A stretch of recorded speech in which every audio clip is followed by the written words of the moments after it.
लीला मदन मोहन की प्रस्तुति सुनी अनसुनी कहानियां। आज की कहानी का शीर्षक है चतुरी, चमार और डाकू। आज की कहानी एक ऐसे व्यक्ति की कहानी है जो जाति से तो चमार था, लेकिन बहुत ही चतुर और मेहनती था। कहानी कुछ इस प्रकार है। बहुत समय पहले की बात है। किसी गांव में एक चमार रहता था। वह बड़ा ही मेहनती और चतुर था, इसलिए सब उसे चतुरी चमार कहा करते थे। घर में वह और उसकी स्त्री थी। गांव में कुछ खास कमाई धमाई तो थी नहीं, बस उनकी गुजर बसर जैसे तैसे होती थी। इससे वे लोग हमेशा परेशान भी रहते थे। एक दिन चतुरी ने सोचा कि गांव में रहकर तो उनकी हालत सुधरने से रही, तब क्यों न वह कुछ दिन के लिए शहर चला जाए और वहां से थोड़ी कमाई करके लाए। स्त्री से सलाह की तो उसने भी जाने की अनुमति दे दी और वह शहर पहुंच गया। मेहनती तो वह था ही, सूझबूझ भी उसमें खूब थी।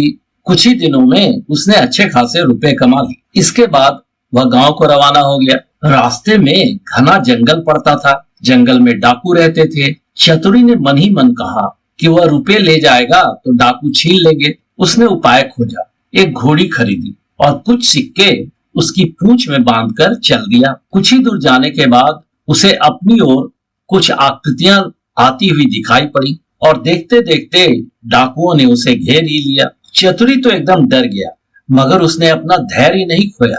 तभी डाकुओं का सरदार बोला, बड़ी कमाई करके लाया है चतुरिया, ला निकाल रुपए। चतुरी ने कहा, रुपए मेरे पास कहाँ है सरकार, जो थे उससे यह घोड़ी खरीद लाया हूँ। सरदार ने कहा, क्यों झूठ बोलता है, रुपए कमाने गया था कि घोड़ी खरीदने? चतुरी ने कहा, सरदार बात ऐसी है कि इस घोड़ी की बड़ी करामात है, मुझे यह रोज 50 रुपए देती है। इतना कहकर उसने मारा घोड़ी की पूंछ में डंडा।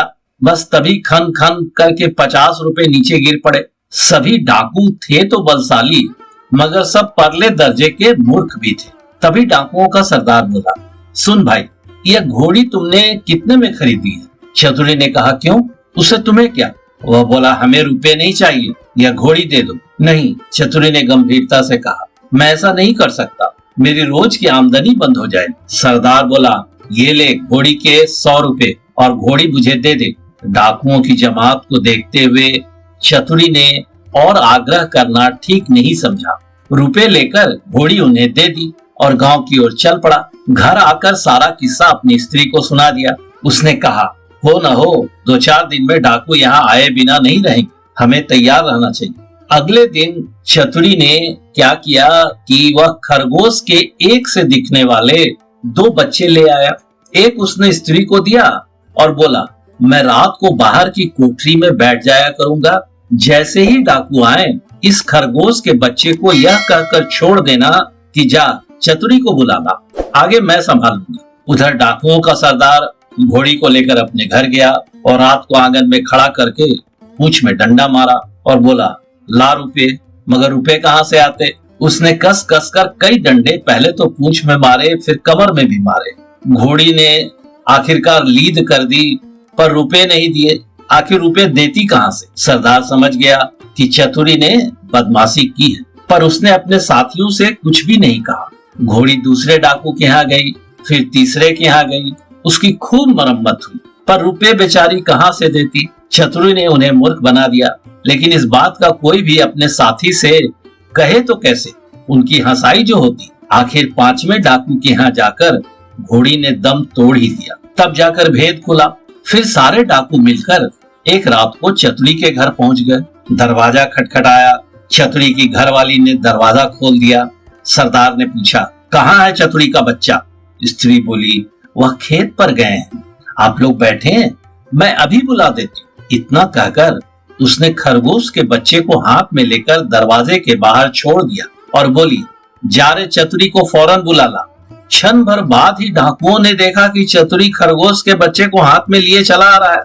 आते ही बोला, आप लोगों ने मुझे बुलाया है? इसके पहुंचते ही मैं चला आया। वाह रे खरगोश, क्या बात है इसकी। डाकू गुस्से में भर कर आए थे, पर खरगोश को देखते ही उनका गुस्सा काफूर हो गया।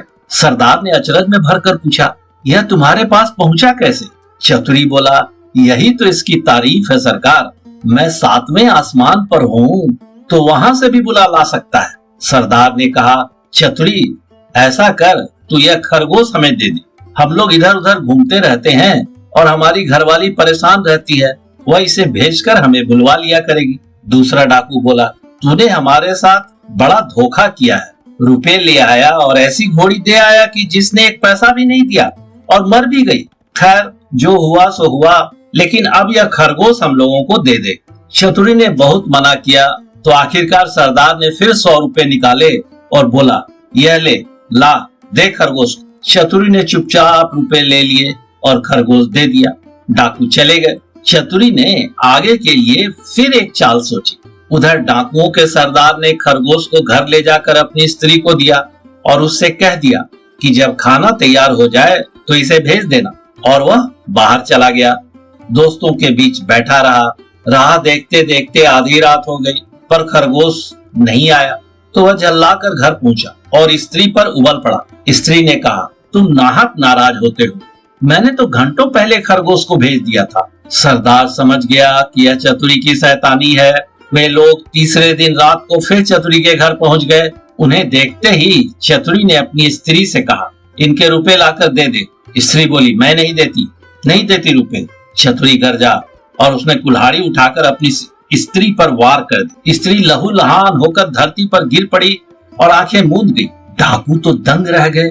उन्होंने कहा, अरे चतुरी, तूने यह क्या कर डाला? चतुरी बोला, आप लोग चिंता न करो, यह तो हम लोगों की रोज की बात है, मैं इसे अभी जिंदा किए देता हूँ। इतना कहकर वह अंदर गया और वहां से एक सारंगी उठा लाया। जैसे ही उसने सारंगी बजाया कि स्त्री उठ खड़ी हुई। चतुरी ने उसे पहले से ही सिखा रखा था और खून दिखाने के लिए वैसा रंग तैयार कर लिया था।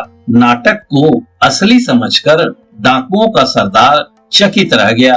उसने कहा, चतुरी भैया, यह सारंगी तू हमें दे ही दे। चतुरी ने बहुत आनाकानी की तो सरदार ने फिर 100 रुपए निकाल कर दे दिए और सारंगी लेकर वे चले गए। घर पहुंचते ही सरदार ने स्त्री को फटकारा और स्त्री भी कुछ तेज हो गई तो उसने आओ देखा न ताओ कुल्हाड़ी लेकर गर्दन अलग कर दी और फिर सारंगी लेकर बैठ गया। बजाते बजाते सारंगी के तार टूट गए, लेकिन स्त्री ने आंखें नहीं खोली। सरदार अपनी मूर्खता पर सिर धुन कर रह गया, पर अपनी बेवकूफी की बात उसने किसी को बताई नहीं और एक के बाद एक उसके सारे साथियों ने किसी न किसी बात पर गुस्सा होकर अपनी अपनी स्त्रियों के सिर काट दिए। भेद खुला तो डाकुओं का पारा आसमान पर चढ़ गया। वे फौरन चतुरी के घर पहुंचे और उसे पकड़कर एक बोरी में बंद कर नदी में डुबोने ले चले। नदी दूर थी। रात भर चलकर सवेरे वे एक मंदिर पर पहुंचे। थोड़ी दूर पर ही नदी थी। उन्होंने बोरी को मंदिर पर रख दिया और सब नदी की ओर चले गए। उनके जाते ही चतुरी चिल्लाया, मुझे नहीं करनी, मुझे नहीं करनी। संयोग से उसी समय एक ग्वाला अपनी गाय भैंस लेकर आया। उसने आवाज सुनी तो बोरी के पास गया और बोला, क्या बात है? चतुरी ने कहा, क्या बताऊं, राजा के लोग मेरे पीछे पड़े हैं कि राजकुमारी से विवाह करूं, लेकिन मैं कैसे करूं? लड़की कानी है, ये लोग मुझे पकड़कर ब्याह करने ले जा रहे हैं। ग्वाला बोला, ऐसा है भैया, मेरा तो ब्याह नहीं होता, मैं इसके लिए तैयार हूँ। इतना कहकर ग्वाले ने झटपट बोरी को खोलकर चतुरी को बाहर निकाल दिया और स्वयं बंद हो गया। चतुरी उसकी गाय भैंस लेकर 9-11 हो गया। थोड़ी देर में डाकू आए और बोरी ले जाकर उन्होंने नदी में पटक दी। उन्हें संतोष हो गया कि चतुरी से उनका पीछा छूट गया, लेकिन लौटे तो रास्ते में देखते क्या है कि चतुरी सामने है। उन्हें अपनी आंखों पर विश्वास नहीं हुआ। पास आकर चतुरी से पूछा, क्यों बे, तू यहाँ कैसे? वह बोला, आप लोगों ने मुझे नदी में उथले पानी में डाला, इसलिए गाय भैंसी मेरे हाथ पड़ी। अगर गहरे पानी में डाला होता तो हीरे जवाहरात मिलते। हीरे जवाहरात का नाम सुनकर सरदार के मुंह में पानी भर आया। बोला, भैया चतुरी, तू हमें ले चल और हीरे जवाहरात दिलवा दे। चतुरी तो यह चाहता ही था। वह उन्हें लेकर नदी पर गया। बोला, देखो, ऐसा है कि जितनी देर पानी में रहोगे उतना ही ज्यादा लाभ होगा। तुम सब एक एक भारी पत्थर अपने गले में बांध लो। लोभी क्या नहीं करता। उन्होंने अपने गलों में पत्थर बांध लिए और एक कतार में खड़े हो गए। चतुरी ने एक एक कर सबों को धक्का देकर नदी में गिरा दिया। सारे डाकुओं से हमेशा के लिए छुटकारा पाकर चतुरी चमार गाय भैंस लेकर खुशी खुशी घर लौटा और अपनी स्त्री के साथ आनंद। आशा करता हूँ वीडियो आपको पसंद आया होगा। अगर पसंद आया हो तो वीडियो को लाइक ज़रूर कर दीजिएगा।